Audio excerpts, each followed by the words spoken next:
ஆலயா cotton வேட்டிகள் ஷர்ட்டுகள் wedding celebration.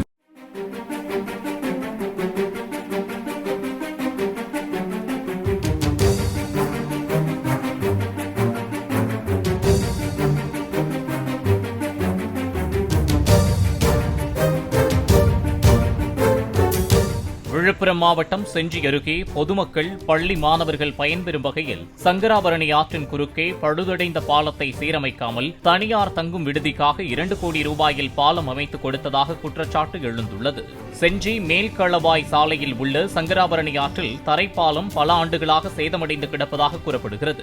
அதனை சீரமைத்து தரக்கோரி பலமுறை முறையிட்டும் நடவடிக்கை எடுக்காத அதிகாரிகள் குடியிருப்புகளே இல்லாத ஒரே ஒரு தங்கும் விடுதி அமைந்துள்ள இடத்திற்கு பேரூராட்சி நிதியில் பாலம் கட்டி கொடுத்துள்ளதாக அப்பகுதி மக்கள் குற்றம் சாட்டியுள்ளனர்.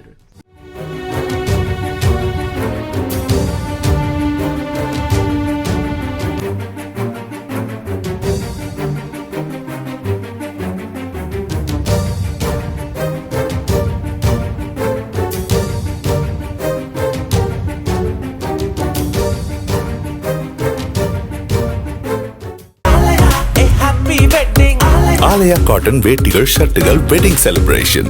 பிளே ஸ்டோர் மற்றும் ஆப் ஸ்டோரில் இருந்து பாலிமர் செயலியை QR கோடு மூலம் பதிவிறக்கம் செய்யுங்கள். செய்திகளை உடனுக்குடன் பெறுங்கள்.